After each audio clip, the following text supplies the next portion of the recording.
জামাতের নেতারা বলছিল তাদের দলীয় কার্যক্রম যদি মসজিদের ভিতরে আলোচনা না করতে পারে তাহলে ওই মসজিদে আযান দেওয়ার প্রয়োজন নাই, কোরআন তেলাওয়াত করার প্রয়োজন নাই, ওই মসজিদে নামাজও পড়ার প্রয়োজন নাই। ইতিমধ্যে বাংলাদেশের প্রত্যেক প্রান্তে এভাবে তারা বিভিন্ন মসজিদের ভিতরে বসে বসে তারা এই ধরনের কাজগুলো করতেছে এবং কি থ্রেট করতেছে। 5ই আগস্টের পূর্বে মাননীয় প্রধানমন্ত্রী শেখ হাসিনা ক্ষমতা থাকার সময় গত 15-16 বছর মসজিদের উপরে এই ধরনের হামলা হয় নাই, যেটা 5ই আগস্টের পর থেকে আপনারা দেখতে আছেন। ইতিমধ্যে আপনারা অনেকে দেখে ফেলছেন, ইমাম সাহেব অনেকেই মারা গেছে, অনেকগুলো মসজিদে আগুন ধরিয়ে দেওয়া হয়েছে। শুনতে থাকুন। 5 ওয়াক্ত নামাজ পড়া হয়, সকালে আমরা নামাজ পড়ি, আমার এই মসজিদে ভাঙচুর করতেছে। আমি সরকারের কাছে বিচার চাই, জনগণের কাছে বিচার চাই। বলতেছে কাল থেকে আজান আবার দিবেন। ওনার পরিস্থিতি দেখে আমার মনের মধ্যে কেমন একটা ভয় ঢুকলো। আমি বললাম যে কেন? পরে যে হ্যাঁ দরকার আছে, কাল থেকে আজান আবার দিবেন, যদি আজান দেন তাহলে আমার অনুমতি নেবেন। আচ্ছা ঠিক আছে আমরা যান। পরে এ পর্যন্ত আসলো, আসার পরে আবার বলতেছে আমি মসজিদে যাবো।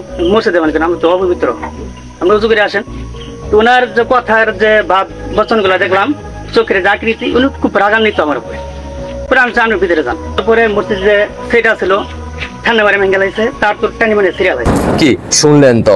এভাবেই কিন্তু 5ই আগস্টের পর থেকে অনবরত মসজিদের উপরও তারা হামলা করতেছে, কারণ এটা আফগানিস্তান পাকিস্তান বানানোর চেষ্টা করতেছে ডক্টর সুদী ইউনূসের নেতৃত্বে পাকিস্তান প্রেমিকেরা। ইতিমধ্যে আপনারা জানেন শেরপুরে এই মসজিদের ভিতরে ইমাম সাহেবের উপর হামলা করে এবং কি মসজিদ ভেঙে ফেলা হয়েছে। আর মাননীয় প্রধানমন্ত্রী শেখ হাসিনা যে 566টা মসজিদ করছিল সেখানেও কিন্তু কয়েকটা মসজিদে আগুন দেওয়া হয়েছে। আপনারা সেই ভিডিও চিত্রগুলো এখনো দেখতে আছেন, বিভিন্ন ফেসবুক ইউটিউবে দেখতে আছেন। তাহলে আপনারা সিদ্ধান্ত নেন সামনে ভবিষ্যতে ক্ষমতা কারা আসলে এই বাংলাদেশ মসজিদ মাদ্রাসা মন্দির থেকে শুরু করে সকল কিছু নিরাপদ থাকবে। আশা করি বুঝতে পারছেন। দেশবাসীকে দেখার সুযোগ করে দিবেন। আপনাদের ব্যক্তিগত মতামত অবশ্যই কমেন্টে জানিয়ে যাবেন। মনে রাখবেন, ইসলামকে ব্যবহার করে কখনো ব্যবসা করা সম্ভব না। ইসলাম একটা ধর্ম, আমরা যারা মুসলিম তারা এটা বিশ্বাস করি। আর যারা ইসলামকে ব্যবহার করে ধর্মকে ব্যবসার খাতে, ইতিমধ্যে আপনারা দেখতেছেন ধর্মকে কিভাবে তারা ব্যবসায় পরিণত করছে।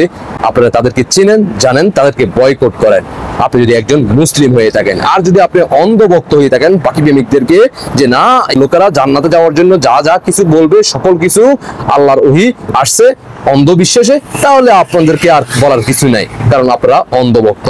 আশা করি বুঝতে পারছেন। দেশবাসীকে দেখার সুযোগ করে দিবেন। আপনাদের ব্যক্তিগত মতামত অবশ্যই কমেন্টে জানিয়ে যাবেন। আল্লাহ হাফেজ।